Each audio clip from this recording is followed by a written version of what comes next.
think you'll find Joe to be quite entertaining, but I was really, Joe Minicozzi was brought in by Ramsey County as a part of their economic development planning. And I found his presentation to be super compelling.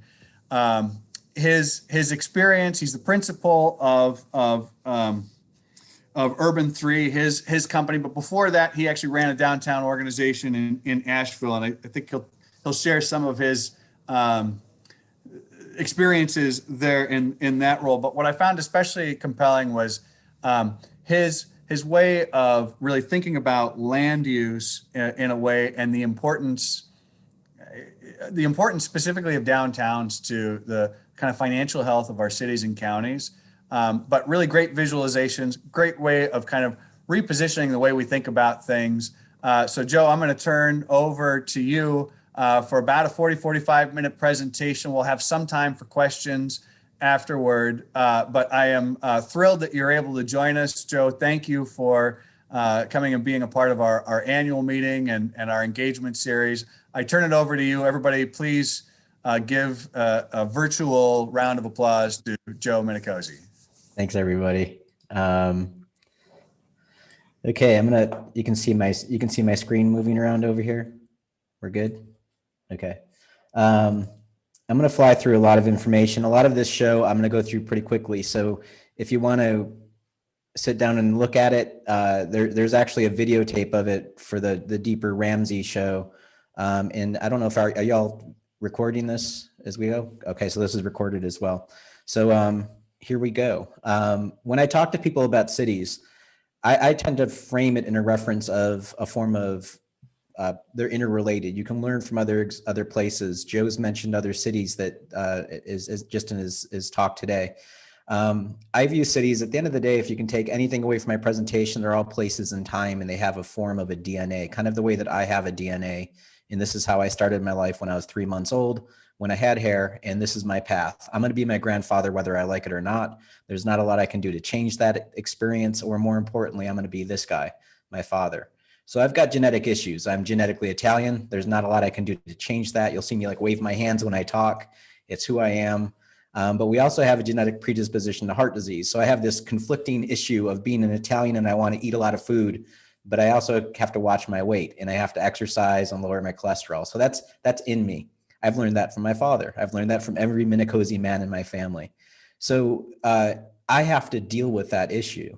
And I think the cities are the same way. So who's your grandparent? Who's your grandmother, your grandfather? Who do you want to be when you grow up? I know that y'all look across the river at Minneapolis, but who else are you looking at as cities and how you grow your downtown and what works and what doesn't? So all of this is replicable. So just a little bit about me. I'm from Asheville, North Carolina, and I did my time on our board for our downtown association. We did get a business improvement district adopted in 2009. And then in 2012, I basically burnt out. I had myself a little hissy fit at city council. Those are two of my board members, the chair and vice chair of my board for our downtown association. And this is when I lost it on my city council because they adopted a business improvement district with no tax increment. So we had no revenue to have a clean and green team. So I hobbled around downtown and picked up cigarette butts myself and just tossed bag after bag at city council in my protest for them not cleaning up our downtown. And I said, I've done more than you've done as a city. So just so you know, I've been there. I've seen the politics of what happens. But Asheville is a cool place. It's up in the mountains of North Carolina.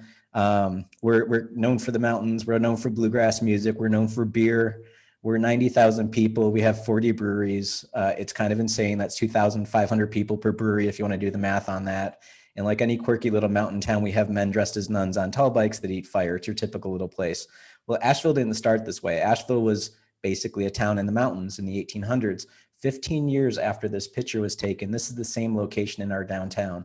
Asheville was, we like to say 3 T's made Asheville: trains, tourism, and tuberculosis. It just exploded once the train lines came. We had the second streetcar line in the entire country. The only city that had a streetcar before us was Richmond, Virginia. Presidents came to visit. And in the 1920s, we were growing in 20% in population every single year that decade and became the second largest city in North Carolina. The only city that was bigger than Asheville was Winston-Salem. So we're actually bigger than Charlotte, bigger than Raleigh. Not a lot of people know that about Asheville. In that process, we achieved the highest debt per capita of the entire United States. We were number one in debt. Isn't that awesome? And then when the Depression hit and our books were audited, we thought we had $5 million in the bank. It turned out we had $18,000 in the bank. Little clerical error right there. Our entire city council was indicted and the mayor committed suicide. That's how we entered the Depression. Thomas Wolfe, who's a famous American author, wrote the book Look Homeward Angel. In the book, he said this: Asheville has squandered fabulous sums. They've flung away the earnings of a lifetime. They've mortgaged those of a generation to come. They have ruined the city. And in doing so, they've ruined themselves, their children, and their children's children. That's a hell of a thing to write in a book. Incidentally, that's not something you say out loud in the South. That's known as being ugly. He was threatened. His family is threatened. By the way, his second book was called You Can't Go Home Again, for obvious reasons. But that tells you the politics of this place. Asheville, because we're Appalachian, because we took out all that debt, we're going to pay it off. So very conservative. People think of us as a very liberal place, but we're really not. So it took us until 1976 to pay off our debt. Here we are celebrating the burning of the last bond. I like these three guys getting there with burning it with Miss Asheville with their tiara on. They teleprompter in Billy Graham because it's a big deal when Billy shows up. But what's notable in this, it's the third headline in the newspaper. The lead story was somebody dying in a prison fire 2 counties over. Like, we were so embarrassed about what we did to ourselves, we couldn't even celebrate it. But like most cities, when we got out of debt, we started doing what everybody else did. We started building highways. We cut a highway through the north side of downtown, which became the Crosstown Expressway. And the coup de grace was when we blew the mountain open and made Bowcatcher Cut. I love that it's on a postcard, by the way. Incidentally, the community fought this and they said, could you just do a tunnel? Do you really need to blow the mountain open? And DOT's like, we don't have technology how to do a tunnel. Just 100 yards to the left of this image is Tunnel Road that actually goes through a tunnel. Somehow 100 yards away, we could build a tunnel, but not here. On the other side of the cut, the mall happened and our downtown died.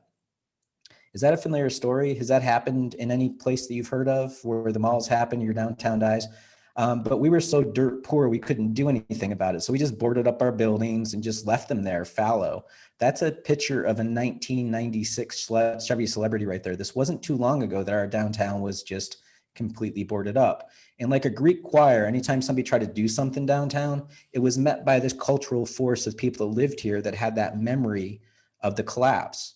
And they would say that's not who we are. We're not Boston. We're not New York. We're not urban people. We're rural mountain people. Get that out of here. Like, people would just fight anything that was trying to revitalize downtown. There's a much longer story here. The city was involved in downtown revitalization. They created a downtown organization and task force. There were several entrepreneurs that got involved, but my story is connected to this guy. This is Julian Price. Julian inherited a tremendous amount of money. He put $15 million into a for-profit real estate development company called Public Interest Projects. In our job, I worked for his company. They're actually behind this wall right here. 75% of that money went to fixing buildings, and 25% we would seed businesses. So we funded the Verse Vegetarian Restaurant. We funded a nightclub. It's getting all of that stuff going in the downtown so that people would live there. But at the basic level, we were taking buildings like this, stripping off the steel facade and uncovering the old hotel that was there and turning it into housing, but having an active ground floor. It's basically making places for people downtown. This is an old lesson. People have lived in downtowns for tens of thousands of years, and we're just making that happen. This isn't rocket science. But we find is when we go into the political realm to talk about this stuff, there's the way that we talk about cities. And what we found is that people aren't bringing information and data. We're just having how we feel about things without understanding the truth in the data and the facts of what cities are. So if we're a $15 million investor, what's the investment in? So our downtown in 1990 was worth $100 million. This is the value of our downtown up until the mid 2000s. We didn't get a new building in downtown until 2008. So this is the value of just fixing stuff that's already there. So as far as we're concerned, all that value was just sitting there latent, and we just opened up the upper stories. You you create more value just by getting people downtown. To show you that it's not all love and roses in Asheville, I love this. This is from Chris Peterson. These are actual campaign ads from the 1990s. Here he is complaining about $26 million of investment in downtown for streetscape projects and public parking garages. On the right, you see there on item number 8, downtown parking fiasco, millions of dollars wasted on unused decks. Well, yeah, in the 1990s when no one's here, they're unused. But today, they're full all the time. Not during COVID, but pre-COVID. So what's Chris complaining about? It's $26 million is a lot of money, but let's do the math on this. If you invest $26 million, and I don't have $26 million in my pocket, if you invest $26 million in a $100 million asset and it grows to $500 million, is investing 26 and yielding $430 million of return, is that a good return on investment? Yeah. Why the hell do we listen to Chris? You're not going to stop Chris. Our downtown's worth $1 billion and he's still complaining. He's got a website with Firestone and brimstone. I like how the mayor's getting hit with a lightning bolt. He misspells charlatans. He doesn't care. I asked the mayor, I'm like, is that a liquor drink? She goes, it should be. You're just not going to stop Chris. There are people in your community just aren't going to have their noggin penetrated by fact. That's all right. And what we have is this, we've lost this ability to do civics. This is a kid's book that I found in a garage sale. You see the city, the town, and the country. You see on the spine, it says teacher. It's a teacher's guide. So for you, the teacher, you have to work with these kids to explain to them the city, the town, and the country.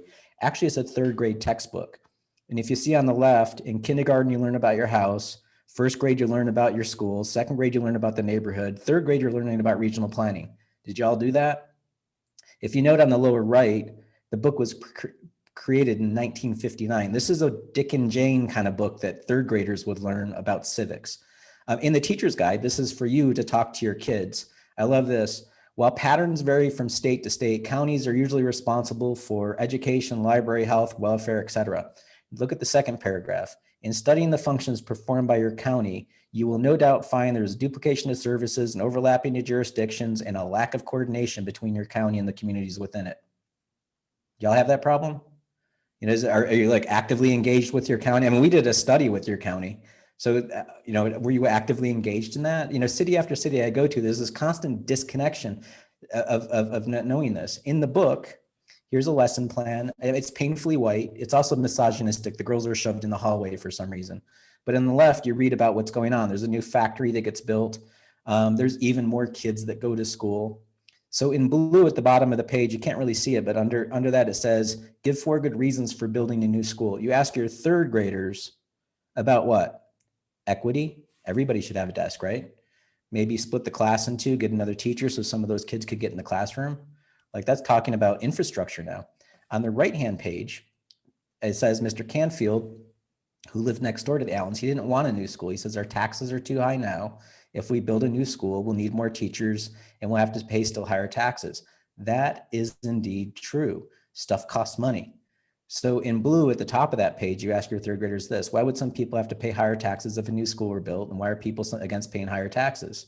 When you all adopted your business improvement district, was it easy? Did everybody just want to pay more taxes? No, of course not, because there's free riders in the system. They want people like me to go out and pick up cigarette butts and they're not going to pay me a red penny. How is that fair? There's a cost to doing things in society. This is a 3rd grade textbook. We've got need and cost on 2 pages. That's it. Now we have these political worlds where we draw our battle lines on one camp versus the other, and we won't talk to each other. And really this 3rd grade textbook gets to that, which is remember too that many children, whether urban and rural and regardless of region, are tragically limited in their knowledge of the world, and their world's largely the space in which they live and operate. Our task in civic engagement is to constantly get people past this tragic limitation. People know where they pick up their groceries, where they drop their kids off at school, how they get to work. And if there's a problem, all of a sudden it becomes the mayor's problem to get me a parking space or something like that. We've lost this ability to understand what a city really is. A city's a finite boundary of land that has to be managed. Your downtown is even a smaller boundary of land. That's it. It's just a really big real estate development project. So we're just a $15 million investor in a very large corporation called Asheville. And actually, if you look up the word incorporate in the Oxford American Dictionary, it tells you that. Incorporate means to constitute a company, a city, or other organization as a legal corporation. By law, your city, your county, and your state are corporations. Actually, you can go one step further. Our country is a corporation. Joe Biden said this on the Stephen Colbert Show in 2016. The United States is the largest corporation in the world. I'm such a nerd at midnight. I was looking it up. If anybody wants it, it's down there on the lower right-hand side of the slide. That's the U.S. code that lists us as a federal corporation. That's our government. That's the American system of government. So my city at $14 billion is 6 times the value of Ted Turner. Does Ted Turner wake up every day and just like look at Facebook to see what's going on? Of course not. He's looking at economic returns. So we need to do the same thing with our city. We need to understand the productivity of buildings. A farmer does this. A farmer's talking about water per acre, crop yield per acre. So let's do the same thing with the buildings. This is our building. That's the streetscape project that Chris got pissed off about. So thank you, city, for the garbage can, the bike rack, 2 benches, and a street tree. We put in retail at the ground floor, office on the second floor, and residential above that. The city invested about $30,000 in front of our building. It's a subsidy. We took the tax value from $300,000 to $11 million. The community now gets 3,500% more taxes off that property. So go out and buy 3,500% more garbage cans. I don't care. You know, it's like, how do you build wealth? This builds a lot of wealth. Does your 401k plan grow by 3,500%? No. And people react to me and they're like, well, Joe, that's cute and everything, but that's $11 million. This Walmart is 20 million. Okay, fair enough. But it took 34 acres of my farm to make that happen. Our building's on 0.2 acres. That's a totally apples to orange argument. So if you want to be apples to apples, what's the per acre yield in taxes of our building versus their building? So we're paying 100 times more property taxes, 600,000 versus 6,000. We're paying double the retail taxes. Who would have thought that a tattoo shop, a beauty salon, and a furniture store are paying double the property taxes of a Walmart? That's the facts. We've got residential, they don't. We've also got more jobs than them. Some people, when they see this, I used to get this reaction all the time where they're like, dude, what's your problem? You just hate Walmart. And I'm like, you're totally missing the point of this. Incidentally, I presented at the International Association of Tax Assessing Officers conference, which makes a planning conference feel like Burning Man. This was like the squarest conference I've ever been to. And this guy got up and presented spreadsheet after spreadsheet on how cheap Walmarts are. I thought that was brilliant. 3,000 assessors, he's getting all of his property taxes lowered for 3,000 stores in one meeting. If you can prove how cheap you're building, and assessors don't care. If it's cheap, it's cheap. So I went up to the microphone and I asked him, I said, Mr. Terrell, what's the useful life of one of your buildings? How long will it last? And he immediately shot back 15, maybe 20 years. We're designing the building to depreciate it as fast as possible. We'll build another building and depreciate it down again. Perhaps you've seen this in your county already, where a Walmart went dark and they just move it further down the road. So that's it. Don't hate the player, hate the game. If you have a tax system based on property value, there's a perverse incentive to build junk in your community, period. That's how the tax system works. And if that works for you, great. That's about the life cycle of a cat, 15 years. Sorry to the cat people. I've seen a cat on the screen already. I'm a dog guy. It's a joke. I'm just trying to make a point about the life cycle of buildings. And if it's good for you for that, great. I blew through a lot of information here, and I want you to realize this is not complex math that I'm doing here. It's 5th grade division. I'm basically trying to drive home the point about productivity. If we talk about cars, could you imagine if I said, hey, my Ford F-150 gets 650 miles per tank? You'd all laugh at me. You're just like, Joe, that's stupid. All tanks are different sizes. We say miles per gallon. That's how we do efficiency. And the numbers change when you go to miles per gallon, and we should all be driving BMW Asettas at 70 miles per gallon. Sorry to the Prius people, but 1955 technology is more efficient, right? So we're doing this for a $2 commodity. Shouldn't we be doing this for a $30,000 commodity or $1 million commodity? And you can't make more land in Ramsey County. Ramsey County can't go annex Hennepin County. It's not going to happen. So that land is all you got. So we've done this all across the country, and all these different states, I think 35 different states, and just mashing up everybody's data. This could be Driggs, Idaho, Durham, North Carolina, or Dallas, Texas. For every dollar somebody's paying to the county in county taxes per acre, their brother or sister in the city is paying about 5 times that. The Walmart's just a hair above that, then the mall, and then you get to a 2-story building, and that could be, that's just any place, but 2-story, then you stack it up to 3 stories and then the 6-story building. So I'm not talking about skyscrapers. When you add stories on top of each other, you're building wealth in your community. So our firm is basically known for taking this kind of economic analysis and taking it to the next level. So if I can visualize what's going on in your brain and I can show you your creative thought process in green versus your brainstem activity in blue, can I do an economic MRI of your community? Can I show you what's going on visually with that information? So just walk you through Asheville real quick. This is my county. In the Northeast, gray stuff is all parks. So we have two huge federal parks in our county. Mount Mitchell is on the east side and Mount Pisgah is at the lower southwest side. So as far as I'm concerned, just to be crude about it, those parks don't pay me money, so I don't care about it, right? So that's it, not giving me taxes. In green, I have low value. In purple, I have high value. So that big purple splotch in the center of the map, that's the Biltmore estate. That's America's largest house. That's a $100 million property, that one property. So that's pretty impressive. But it's really not fair because that house is 180,000 square feet sitting on 8,000 acres of land. So it's like the biggest gas tank. So rather than total value, let's go value per acre, different map, same information, but now you're understanding productivity. I'll just show it to you in 3D. So we use this locally to communicate with folks because we're just like, look, we're all paying the same county taxes. We're all paying 6 mills to the county. Where's the county getting all of its money? Because I got friends down in Fairview that think that they're paying a lot of money because their only frame of reference are people further out. They don't know what we're paying in the downtown. They got our state legislator to call us a cesspool of sin. And we're all like, we had a board meeting. We're like, well, did he really mean it? And so we send a newspaper reporter to go talk to him. And the guy doubled down. We were like trying to give him an excuse to like apologize or something. And he basically said, well, it's not the good people of Buncombe County. It's just that city part. Actually, it's that downtown part where the freaks and weirdos are. That's the cesspool. And so we showed the map and we're like, all right, well, how about a thank you card? So rather, just give us our money back because you're taking all of our money. Now you can not only see our downtown in this map, and I don't even have to label it, but look at Black Mountain to the east. You can see its little downtown popping up too. The urban environment, particularly downtowns, are incredibly potent.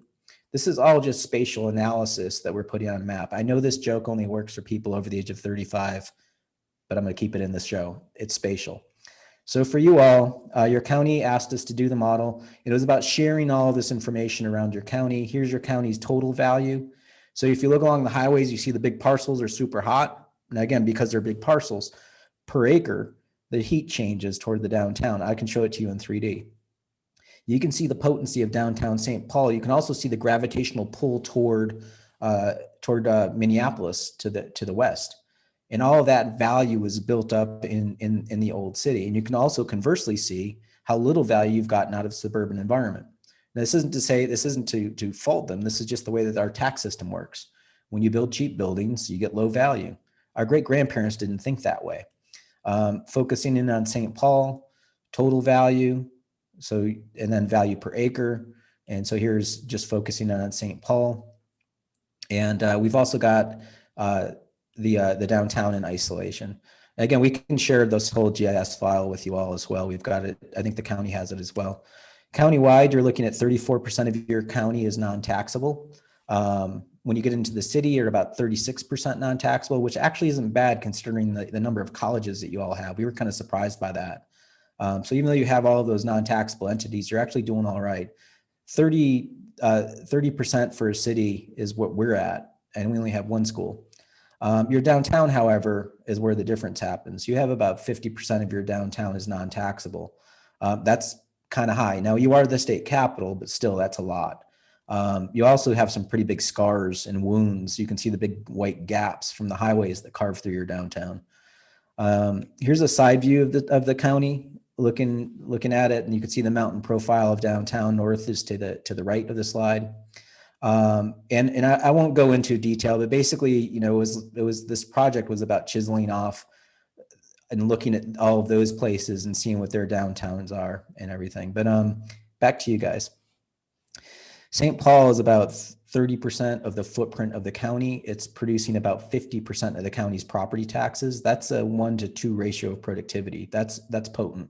So as St. Paul residents, you're also Ramsey County residents. You're paying those taxes too. Your downtown is a shareholder of the city, is 2% of the city's area.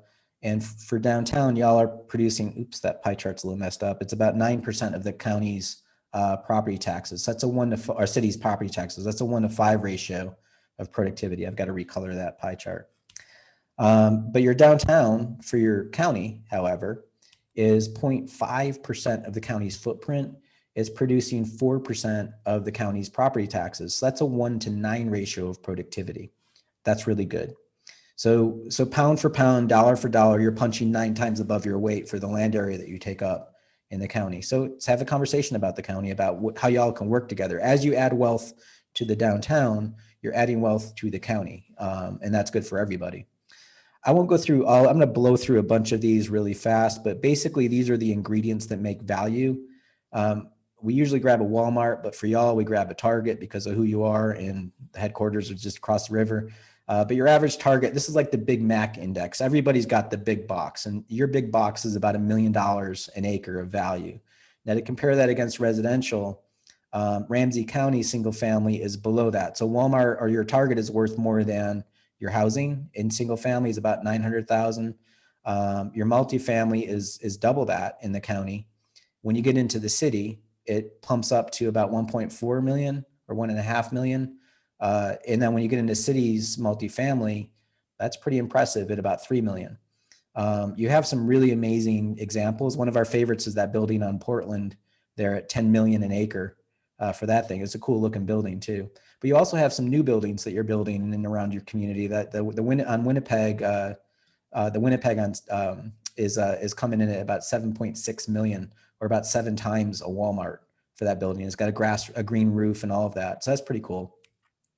Your commercial types, obviously the malls, the Maplewood Mall is kind of dead, but that's about, that's less than a Target in value at about $1 million. The Rosedale Shopping Center is not much better at about 2.5 million. And we also thought it was cool that you have this old mall here. So the West Mall at Victoria Crossing, that thing's coming in at about close to 10 million an acre, or was that 3 times the Rosedale Center? Would you have thought that? That's a mall, and that's like something that fits in your community. You've got big buildings. The 3M campus look at the value of that. It's less than $500,000 an acre. And it's because it consumes a lot of land. All that grass doesn't really pay a whole heck of a lot of taxes. And you pick up all the infrastructure to that, but it's also got, chemicals and stuff like that in it. So footprint matters. This is just taking some commercial types and just dropping them on top of each other. So you can see the Target and how big that is. We dropped a football field in there just so you can see how big a Target is. It's like 4 football fields worth of real estate. But check out the toy Mischief Toys versus Target. Mischief Toys will fit in the toy aisle of Target, and it's pulling about 7 million an acre versus the Target at 1.2 million. These are all patterns that we've forgotten, all patterns that we can learn from history, and all patterns that you have in your community that your great-great-grandparents have given you. Some of your oldest buildings, this is the original Coney Island, 3.4 million an acre, and the Coney Island Cafe at 3.6. That building was built in 1858. Like, surely you could do more of this stuff. How do you make this happen? Is the zoning code in the way? Is the community process in the way? One of our other favorite buildings is the Plan B. We just love the name and the building. Plan B is coming in at 3.8 million, or the little guy on the bottom on Minnehaha is coming in at 4.7 million, or these guys here at Day by Day Cafe is 6 million an acre. So when you go back and look at this map and you ask yourself, how can we make more of it? It doesn't have to be big buildings. It could be little buildings, but it's that building that urban framework back that you tore out. How do you make that happen? How do you cultivate new wealth? And also learn from yourselves. In downtown, you have some amazing properties. These are your top 10. Gallery Tower is coming in at 41 million an acre, or what is that? 40 times a Target. That's your 10th most valuable building. As you go up the chain, you've got 333 on the Park at 43, the Gaultier at 45, or Gaultier, I don't know how you pronounce that. The Lowry's coming in at 48. The Great Northern Lofts, not a tremendously tall building, but incredibly potent at 49 million an acre. City Walks at 56 million. The Point's 58 million. The Commerce Building's coming 58 million. Lawson Commons, 53 million. In the Minnesota building, it's $64 million an acre. So there's potency in these buildings. And yes, they're big. Okay, let's step back and look at these small buildings. So you only need 9 acres of the West Victoria Mall to equal the 68-acre Maplewood. You only need 3/4 of an acre of the building on the left to equal a 12-acre Home Depot. Your building's downtown, this one that's been there for a while, 1/4 acre of that would equal the 3-acre Country Inn Suites. So these are both hotels. You only need that much land area on the left to equal the land area on the right. Or the Sibley, you're looking at a 1/4 acre of that. So if you just get like a third of the footprint of the building, it will equal the 18-acre Walmart. And then, office to office. These are offices. So the one on the left, you only need 3 of them to equal the entire 3M campus. That's kind of amazing. And again, it doesn't have to be a prima donna building. This is one that we like. We like these little buildings here, like the one at 496 Thomas Street. You only need like 2.5 of those to equal the entire 12-acre Home Depot. Who would have thought that building's so potent? So these are all examples in your community. We have examples from other communities. We've done work in Rochester. Downtown Rochester is kind of insane. You can see it popping off the map, and there's really not a whole lot going on in the county. And they have stunning statistics there. They're also a great model, but their downtown is a 1-to-15 ratio for their city, and it's a 1-to-2, pretty much 1-to-200 for their county. It's incredibly potent. And they have really funky, interesting examples. The big spike that's off the top there is the Gonda building. Half of that building is non-taxable. So just 1/2 of it is producing that big spike. And that's just stunning. But there's a lot of wealth that goes into Rochester, actually, that y'all are paying. It's coming through the state for the downtown investment. And one of the things that they have to do is this annual report that I'd highly recommend that you take a look at it, and how they report their investment over time. Every 5 years, they have to show what the values are. So here's their value of the downtown back then in 2014, 2019. So they essentially, this is their tax value gain. It's basically they've doubled their tax value over that time period, and they've doubled and it's about 1.5 times their tax capacity. So that they're growing their wealth, and they have to measure that. We also did a model over in Minneapolis. This is Hennepin County. You can pretty much see downtown Minneapolis on that one. It's killing it. So there's Minneapolis, and here's their downtown, just to kind of show how it pops up. Their city actually has a lot of value in it. Along the greenways, they've done they've done a phenomenal job, not only just having wealth in their downtown, but having fingers go out. And there's a lot of housing downtown. There's also a lot of fingers of those housing that bring the people closer into the downtown. So they've been doing that really well. But their downtown's about 1% of their city. It's about 13%. It's like a 1-to-13 ratio of value. And when I was talking with Joe and Emma before this presentation, I was pointing out buildings like this, that, these people there's actually a horse in the picture on the left. They had horse technology when they built this building, and it's pulling $18 million of value per acre. Think of your architecture as having a longer life cycle than its first use. And that's how you should think of urban buildings, is that they should be allowed to evolve and continue to give value in your community. But you see something like the Fauché is pulling about 52 million an acre, which is very, very potent. But check this out. The Sioux Line building's $140 million of value per acre. And again, there's horses in the picture of that one. But the reason why I want to show this building wasn't originally built for housing. So it's evolved into housing. And when you add housing in your downtown, you're actually adding a lot of value, because there's a lot of bathrooms and kitchens and expensive stuff on the inside of residential that office doesn't necessarily have. The other thing that we did in Minneapolis was that we modeled the sales taxes. So here's the sales tax 3D model, and you can see the Mall of America at the lower bottom down there. And when the analyst, his name is Josh McCarty, when Josh was working on this model, I said, hey, where's downtown? So the Mall of America is the biggest mall. It's 100% retail environment. Here's downtown. It's up over here. So downtown Minneapolis is producing that much more retail taxes than Mall of America. When we presented this in Minneapolis, they're like, that can't be right. I'm like, have you ever put it on a map and looked at it? And they're like, well, no. It's like, if you've got the information around, use it. take a look at it, visualize it so that people can see it. So we have this for you all.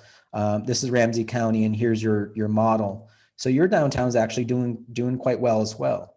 So celebrate that. Talk with the county about your production and how to do more of that. I mean, it's basically what you're trying to do is you're trying to make a more productive downtown, a more healthy downtown, a more vital downtown. And that brings a diversity of housing units. You need to have all housing types in your downtown, makes it stronger. It makes it better for the whole community. So there's another cool thing that you all have in Minnesota. I don't know if you all know fiscal disparities. It's kind of hot in the 1970s, very complicated formula, but basically it's wealth sharing regionally. And this is how it looks for your contribution model. So this is how everybody puts into the model. And you can see Minneapolis puts a lot of money into the model, and they were really proud of that. And I said, well, that's great. Why don't you hang on a second? Let's see how much you take out, because you take out a lot too. So both St. Paul and Minneapolis give and take in the model. So this is the net of once you take your revenues against what you take out of the pot, this is what you're left with. And you can see Minneapolis flatten out. They were really excited to see how much you guys were taking out of the pot, by the way. But St. Paul is getting a lot of contributions out of it. When you flip this model up and you look upside down, it's really not fair to Bloomington. So Bloomington loses about, what is that, $12 million a year, and they're negative. And y'all are net positive by about $30 million a year, more than you put in. And that's true to the fact of basically the amount of low wealth that you have in your community, and also non-taxable real estate is part of the formula that does it. In the case of Bloomington, the reason why Bloomington loses so much is because they're mostly industrial and office, and that's the failure of the tax policy. And just to kind of get toward the close, I know that you all have been having a lot of conversations about equity, and redlining is it's very topical in the metro there. And for those of you that don't know about redlining was created in 1934 as part of the Federal Housing Administration. It was essentially a way to change mortgages so that more people would have housing. It was fighting socialism, ironically enough. And so they expanded mortgages from 7 years to 30 years. It was like, more people should have money to houses, so let's have everybody get a mortgage. And the federal government said, we'll give it to you if you make a map. So they issued an edict to all of these cities to make a map of your best investments in green, your okay investments in blue, your questionable stuff in yellow, but generally you can get a mortgage there. And if it's hazardous, it's red. And both y'all up in, you both have maps. You can go to this website called Mapping Inequality, and you can pull these maps. But for you, and you can get in, it's kind of crazy. Basically, hazardous was that you would list out like this neighborhood down here. This is straight out of the document. This ghetto district is full of Russians, Jews, Mexicans, Chinese, and we love that Riffraff lives here. By the way, we had to look up what Riffraff was. He's a rapper from Houston. So this is apparently a really bad thing to live next to this guy. But, in certain neighborhoods, like in Syracuse, New York, they would list Italians as bad. But the difference is they also listed, in their terms, the Negro population. So African Americans were singled out independently of immigrants. Now, as an immigrant's grandson, I could eventually just check the Caucasian box.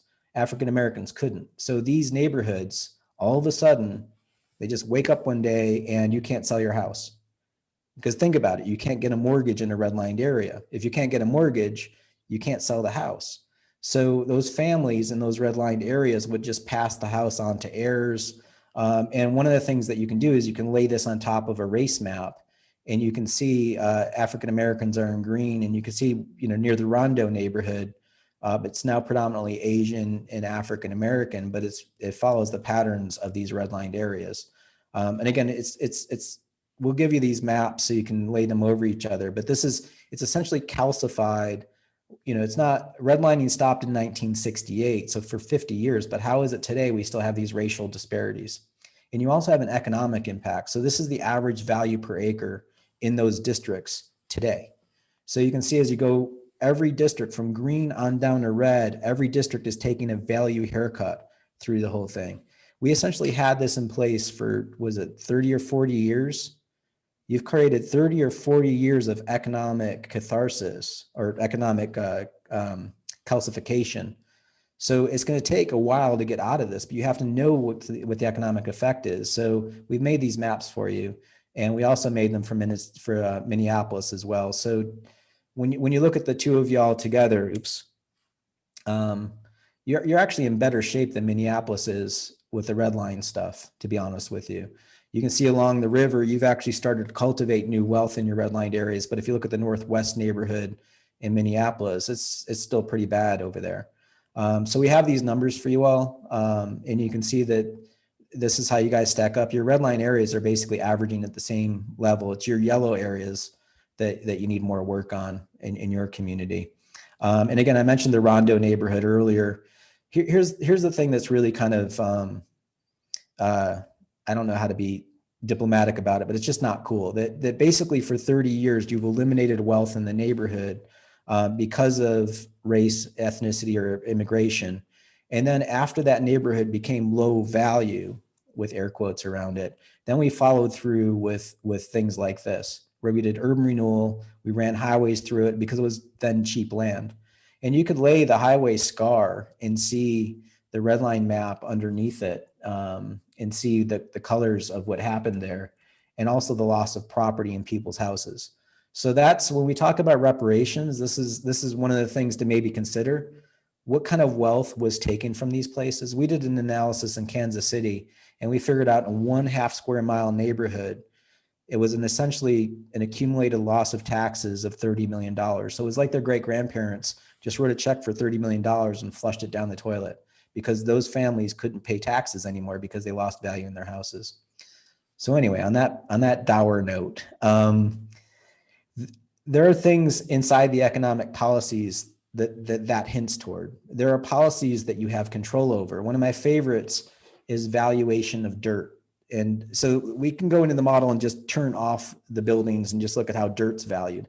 This is actually Cheyenne, Wyoming. This isn't you, but I'll show you. This is one of my favorites because it's just so ridiculous. On the left-hand side of the page, you see that neighborhood in the upper left, how all the dirt in that neighborhood is light blue. That's $15,000 an acre. And you see that everybody's house has pretty much the same value. You can spot where the mall is. That's also light blue, and there's a couple yellow squares inside that big light blue area. That's the mall. When I was presenting this in Cheyenne, I said, why is the mall $15,000 an acre? When you cross the street, it turns orange. It's the same zoning category, it's the same school district. And the tax assessor raised her hand and she goes, hang on, you don't understand. And I said, what am I missing? She goes, well, the parcel across the street's got, the mall has a lot of land, and the more land you have, the lower the value. Let that wash over you for a second. I said, really? I get more land in your portfolio and you give me a discount? And she goes, yeah, that's our standard. I said, I've got 3 miles of road around this, and the property across the street only has 200 feet. She goes, we don't count infrastructure as part of the valuation. I said, so the money that you put into the ground, you don't ever want it back? She goes, no, that's not our standard. So the reason why I was at the assessors conference was to ask them about this standard. Now, interestingly enough, their magazine is called Fair and Equitable. So I asked them, how is it fair and how is it equitable? And to their credit, they're like, it's not. I'm like, where did this come from? Where did this standard come from? Did Moses deliver this to you? And they're like, we don't know. By the way, they thought this was really funny. And I said, okay, well, if you have no idea where the policy came from and you're giving me a discount, how's that going to affect the market? I'm going to go to those parcels. I'm going to go to the edge of your community, stretch your infrastructure even further because you're not charging me for it. And then I'm going to get a discount in the taxes that I pay. And if you look at your model of your county, you see it. See how it flattens out. See all the heat that goes toward Minneapolis, because what it's doing is it's just in this kind of weird other reality of how people are paying for things. But you have all that infrastructure in your downtown and all of that value, but look at how quickly it tapers off because of these white scars and cuts. But also notice, look out into the suburbs. You can see that out parcels are worth more than, like the McDonald's dirt is worth more than the big strip mall that's behind it. And again, this is a much more nerdy map to look at, but you'll find this in the study. We find these to be very, very important maps to take a look at and have a conversation with your assessor about how this happens. So remember, there's no buildings here. Anyway, if you're not measuring this stuff, you can't manage it. If you don't see the data or don't even ask questions about the data, there's no way that you can solve the problems. So what do you do from here? Continue to have a hard look and conversation about the implications of redlining. You have to start with that, and you have to basically know that that happened and that has economic ripples that continue to today, and you're dealing with it. So for the county, this whole process has been growing their own, learning from, and this is something that you all could do as well. Share your experiences of downtown St. Paul with downtowns in the county. Help them learn from you because you're at a much more advanced state. But one of the things that we recommended is they should have numerous downtowns throughout the county. You know, you can have a prime of downtown St. Paul, but there should be other downtowns. There should be other little mountains. Actually, what is it called? I'm drawing a blank. Eagle to the northeast has its by the lake has its own little downtown. We actually made monopoly cards for all of them of what are some key indicators, and we made a St. Paul monopoly card. The average value per acre of St. Paul is 1.6 million. Your downtown has its own monopoly card. Y'all are pulling 12.5 million per acre. So you're doing really well in your downtown. The other thing is thicken up. Look for those areas and gaps to add in new buildings. And it doesn't have to be big buildings. This is one of the cards that we made. We call this the Brady Bunch slide. We made this for the county, but basically low density is across the top, medium densities in the middle, and high densities at the bottom. And then you have residential, commercial, and mixed use. So even doing something that's a low density mixed use building is incredibly potent at about $1 million an acre for a tiny little building. So find those little spaces to do that stuff.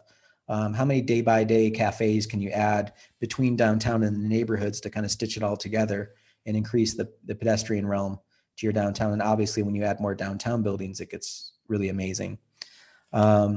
So in conclusion, I just ran these numbers today. So Joe, you should double check me on this. This is your downtown to your city and downtown to your county.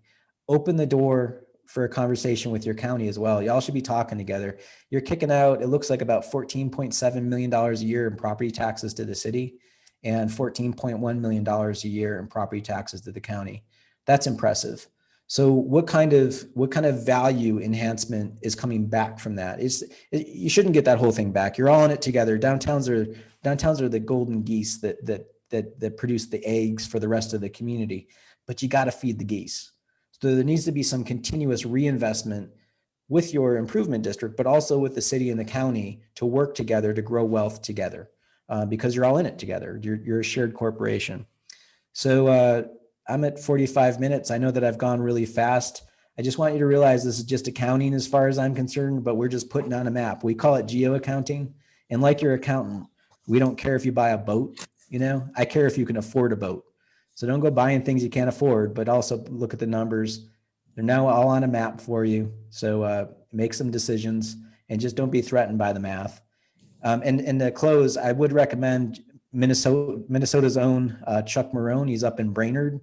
He's written this book called Strong Towns. I recommend this to every talk. Chuck's amazing, and it'll tell the story about what happened with your community, what happened with the American system of city building. And thanks for letting me do some math. Joe, thank you so much. One question that came in through the chat was about parks. I'm curious if you have, I don't expect you have any slides on this, but we're really proud in St. Paul, across the city, to have, I think we've been the #2 ranked park system, or tied for #1 with Minneapolis for the last many, many years. That's fantastic. By our count, we have in our downtown 33 acres of parks in or adjacent to the downtown. But do you have any information about, obviously a park is not taxable. Yeah. Well, but it adds value to the surrounding area. Do you have any information on how a park affects value, or do you have maybe an ideal ratio of kind of park space to other investments for downtowns? No such an idea is an ideal ratio. I wouldn't even start there. What I want you to think, look at this map. This is the map of dirt value, right? So there's no buildings in this image. Look at the lakes further out in the county, particularly to the northeast. What you can find there is that actually the lake that's, I don't know, I can't see my cursor. It's like straight north in the center of your county. See how that lake only has a crust of value around that lake? Right? The way to think about lakes is imagine that all real estate is like a big stick of butter, right? It's all just the same value. And let's say the hand of God comes down and pushes down in the center of the stick of butter. The butter doesn't disappear. It just slides up around the thumb, right? So when a lake happens, the value is at the edge of the lake. Or if an ocean happens, the value is at the edge of the ocean. Now, if you just privatize it, you get what's happening at that lake up there. Only those that can afford the edge get the value, and you can see that value pop up. But then it immediately drops off the properties behind it because they don't have that lake view. If you look to the east in your county, you can see little villages and how the red stuff goes deeper into the property because more people have access to those lakes. The same is true of parks. It's more prominent in Minneapolis. And I don't have that model in this computer, but where the neighborhoods that have adjacency to the lake have value. Now, for you all, the easiest way to see it, think of your colleges. Your colleges are effectively lakes full of 20-year-olds. And those 20-year-olds don't have bottoms in their pockets. They just walk around spilling money all over the street in the form of alcohol and pizza. So they produce an incredible economic opportunity for those neighborhoods. They actually spend a lot of money. You could see that in the value of those neighborhoods around the colleges because there's a lot more rentals in those neighborhoods. There's a lot more economic activity that's a spin-off effect because of those college kids. So, the college campus is non-taxable, but those students are dropping tons of money. Anybody that's got a college child, they know that. They know how much those kids are spending. So that's what you're getting. That would be the easiest way to think of lake effect or park effect. Joe, here's a similar question. Another thing that we're incredibly proud of as St. Paulites is our arts community. And I wonder if you have any kind of conclusions that you've drawn about how a venue like a theater or museum, how that affects either the immediate area or the wider community in terms of value per acre. Like we have a nightclub, and one of the things it's one of the top 5 nightclubs in the entire country. My favorite story about that is I got punched in the back by Taj Mahal in the basement. That was kind of fun. But it's an incredible, we constantly tell the story in our community about ticket sales, how many room nights for people that drive into Asheville to come to our nightclub. And we keep track of that. We keep track of anytime somebody uses a credit card that's not registered to our zip code. We're talking openly in our community about here's how many people that are coming. Here's the room nights of people that we're drawing in the community. Artists are incredibly productive from a taxable standpoint. That where there's the downside is they're not good at promoting themselves as an industry. There's a nonprofit here in Asheville called Handmade in America. I don't know if they're still around, but they produced a document and they basically just went around to all the artists and just asked them about their sales, and then they agglomerated it into here's the industry of arts and here's the annual sales. And it was something insane. It was like $2 billion of sales, but they were all little 1 and 2 person businesses. And so I think Art Space might be active. I know they're from Minneapolis, but they're probably active in your community. Somebody should have the numbers and just help talk about that, but they are effective businesses. And I would use that's where you saw what the employees per acre out of our building versus the Walmart. Actually, let me go back to that.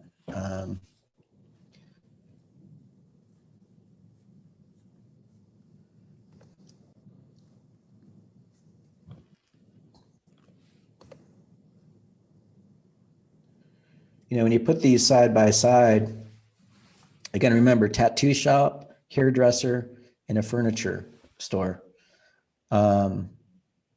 Those are retail establishments, both sides. Walmart's retail, and those businesses I just described are retail.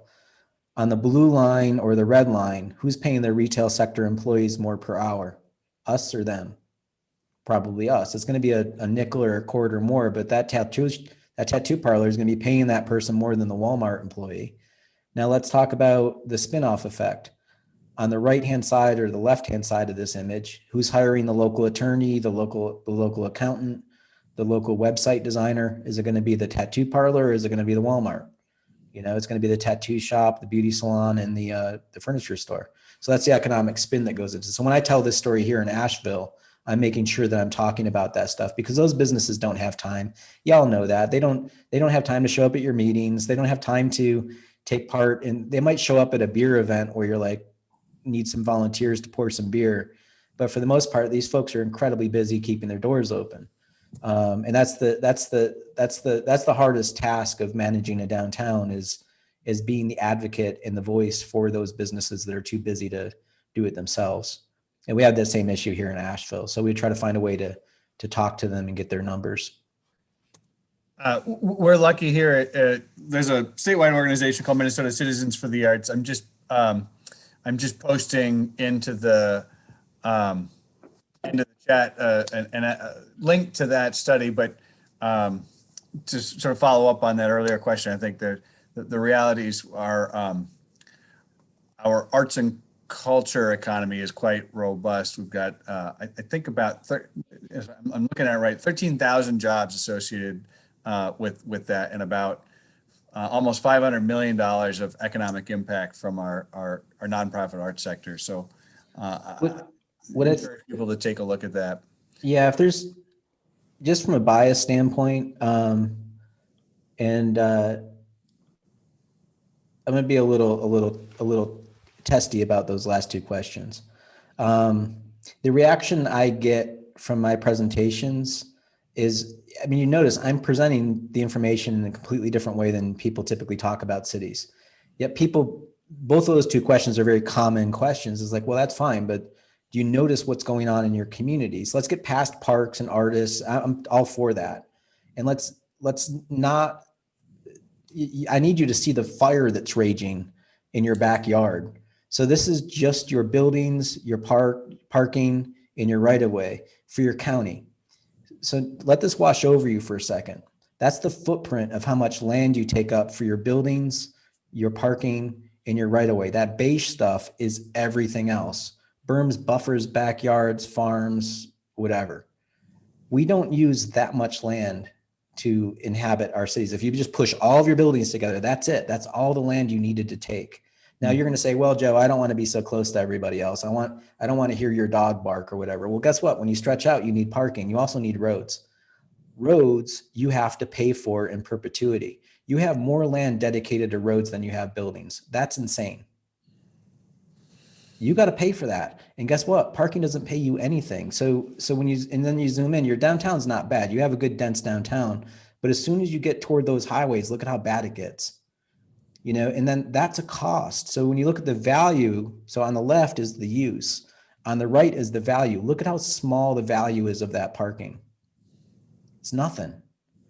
And those roads cost a tremendous amount of money. So if you want to pay for arts, if you want to pay for parks, it's coming out of your buildings. It's not coming out of parking. It's not coming out of your backyard. It's coming out of your buildings. So when we fight buildings, when we say, I don't want to see change, I don't want to have density, you're actually saying, I don't have money for parks or school programs or where else. You're robbing from yourselves.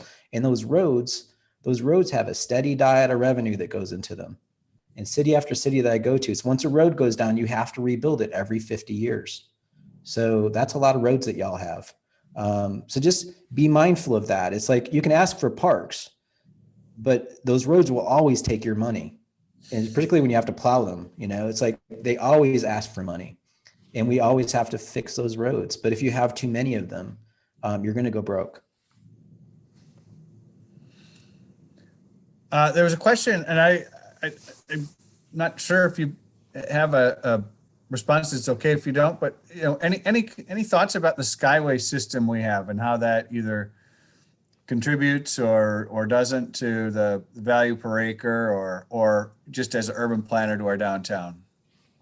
I mean, it's weird, but like you go up to Canada and they have a subway system underground. It's people that live in. I mean, it was disorienting for me the first time I discovered those. I was taken through those in Minneapolis. But for people that, you know, you get used to those pathways and stuff, it could kill retail on the ground floor, but you end up developing retail inside the skyways or in Canada up in the basements. So it's I think it's just it's a phenomena that you have, and there's a trade-off. You know, it's going to be more difficult for the streetscape in the summertime, but it's going to be more productive in the wintertime internally. So they are what they are. I don't think there's, we haven't done a detailed analysis to see if they're more productive or less productive. We didn't get to that granularity. It's kind of fun being with a local, and they just start marching you around, and you have no idea where you are at that point, because it operates at a different grid. You know, it's not the same grid as the streetscape, because you're going diagonally through buildings and stuff. Calling it a grid would be quite charitable. Yeah, it's like a gerbil trail or something, like little tubes that you're going between these things. Yeah, the alignment is a result of chaos, or it is in and of itself chaos in terms of alignment. All right, we're close to out of time, and I think a 90-minute Zoom call is probably sort of too much to ask of most of us, especially at the end of the day. So I think we're going to go ahead and bring it to a close. Joe, I want to thank you again for joining us this evening. Thank you for sharing not just your presentation, but I think the idea of really looking at value per acre is a really important way for us all to really kind of change the way we think of all this. So I thank you again for your presentation and for joining us. And thanks to all of our guests. I want to point out in particular our downtown resident and also representative at the state Senate, Sandy Pappas is with us. I want to thank you for joining us, Senator. Appreciate your time. And again, for everybody, we've got a lot of really great leaders in this community. A lot of you have joined us. Oh, there she is. Thank you, Senator. But thanks to everybody for joining us. We will schedule more of these virtually as the year rolls on, and then hopefully maybe by the end of this year we'll be able to do one of these in person and raise a glass together for making it through. For now, I think we'll call it a night. Thank you, and we'll see you around downtown.